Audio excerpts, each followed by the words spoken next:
Hey mate, yeah, sure, I can totally mix that for you. Just send us over the stems, yeah? Yeah, sure, no problem. I'll send them over right now. No, mate, I need the stems, as in, yeah, the stems, not the tracks. Yeah, sorry. I'll do that again.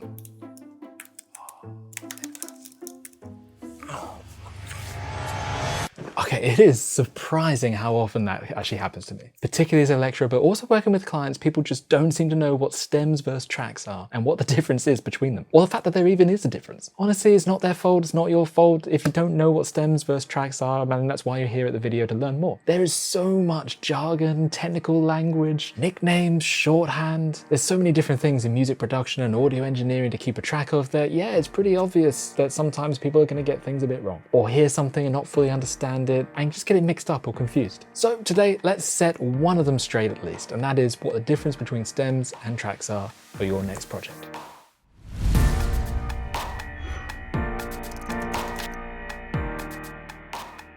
Hey, my name is Steve, composer, engineer and lecturer, and welcome back to the channel. The difference between stems and tracks is actually quite simple and straightforward. It's just very easy to get them mixed up. Tracks are the individual tracks, the individual instruments in your track, in your song. These could be like individual guitars, but also individual things you've recorded. So maybe the kick drum, the snare drum, the individual tracks. Stems are actually subgroups, groups of these tracks. It's not the whole mix, but it is a part of the mix. For example, all of those individual drum tracks, the kick drum, snare drum, hi-hats, cymbals, all of that stuff is grouped together into a drum stem. And that is a subgroup within the major mix. So it's actually relatively simple, but people often change up these terms and they don't understand that stems don't mean just every individual track. Most of the time when you're working with a mix engineer, every individual track is exactly what they're after. Without any signal processors on there, no compressors, no EQs, they just want the raw tracks, okay? But stems are often required for other purposes. Sometimes if they're going to do a quick mix or the finishing touches of a mix, they might just mix the stems. You've gone ahead and mixed the stems yourself,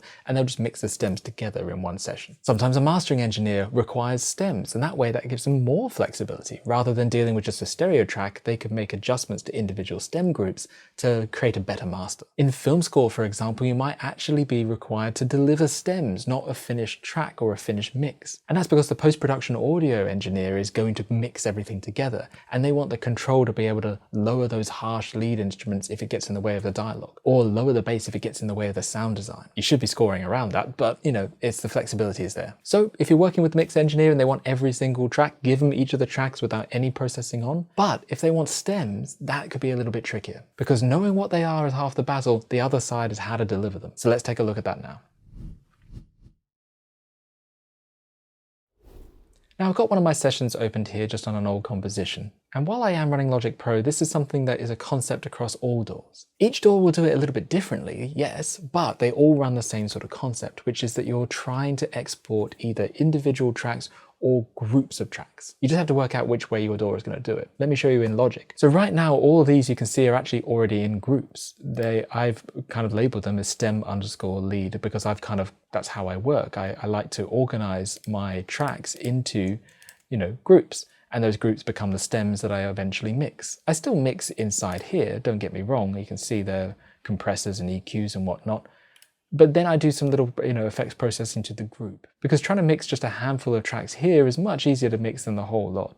And a lot of the time, individual instruments don't even need individual processing. You can just group them all together and process just the group. So right now I've got these stems, but if I wanted to export tracks, I could easily select the tracks that I want to export, which I would export all of the tracks. I wouldn't be clicking on any of these stems. I would just be going into each track and just highlighting the ones that I wanted to export, for example. And I would come up to File, and I would jump into Export and go Export 6 tracks as audio files. What you don't want to do is export regions. You don't want to use the 9 regions as audio files, because then it will take each one of these regions and export them as a separate audio file. What exporting as 6 tracks does means it puts both of these 2 regions, for example, on the one track.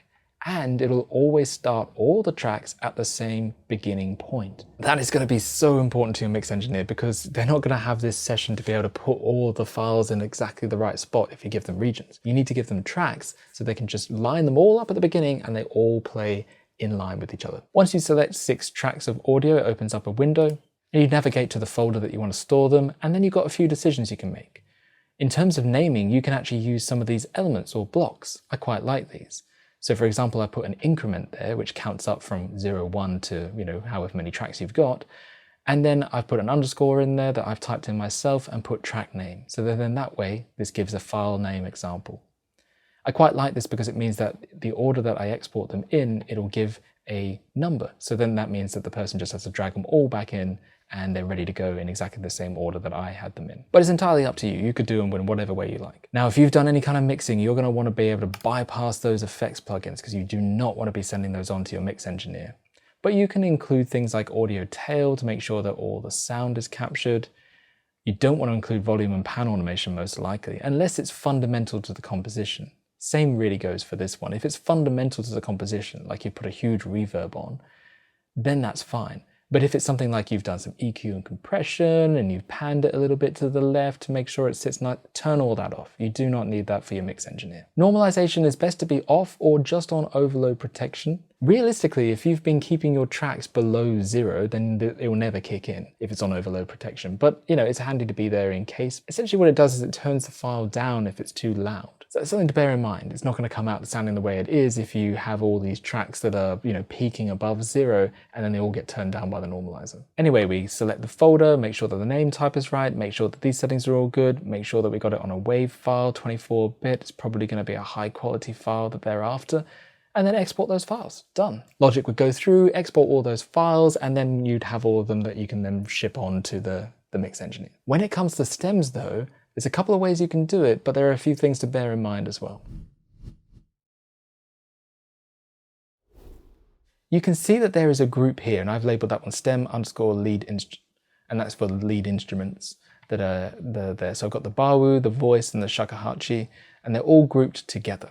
Now what I could do is I could take this track and I could come up to File, Export, and export one track as audio file, and it will mix down everything. That is one very valid way of doing it. The thing is though, that would work for this track, but not necessarily for any of my other stem tracks. You see this one here for the stem underscore strings part A.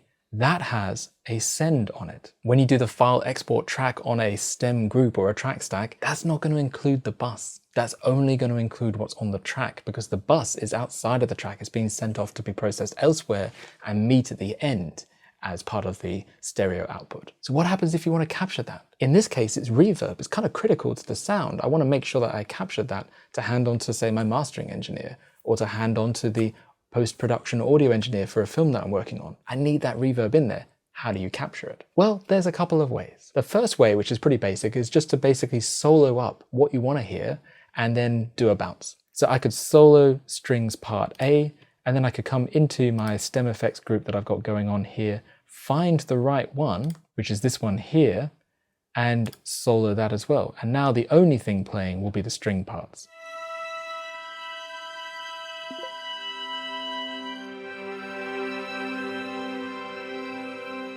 And you can see the reverb just tickling there coming in. Now that I've soloed those two, I can then come up to File, I could bounce my session and bounce the project or selection. That is a manual process. It takes a while, it takes time, but it is very valid and it's something you can do. There is another method though, and that's sort of more the old school print audio method. It takes a little bit of setting up, but once you're done, you can do this at the end. Now, hot tip, I recommend duplicating the file before you do this because you are going to be changing the signal flow in the file. So it's best to have a file before you do anything and the file that you're working on as a copy. That way, if you muck up anything, you can always go back to the old copy. But instead of soloing up these, I'll unsolo them. I'll select my string part A, and down here in the inspector, instead of sending it to bus 32, which is currently my stereo output, I'm going to send it to a new bus. I'm just going to go to bus 50.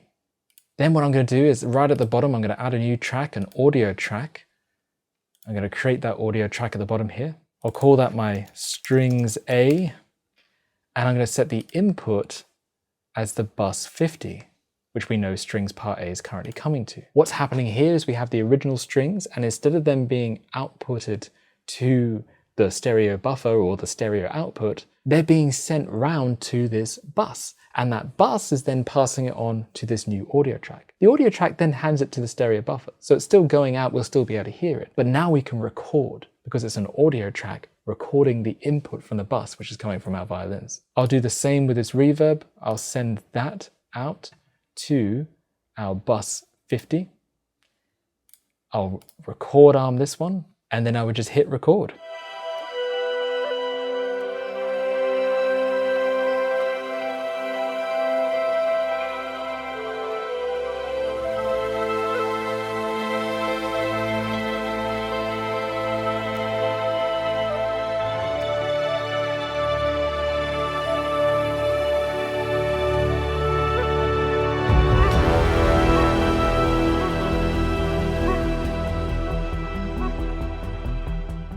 And now we have an audio file that is just the strings and their reverb together.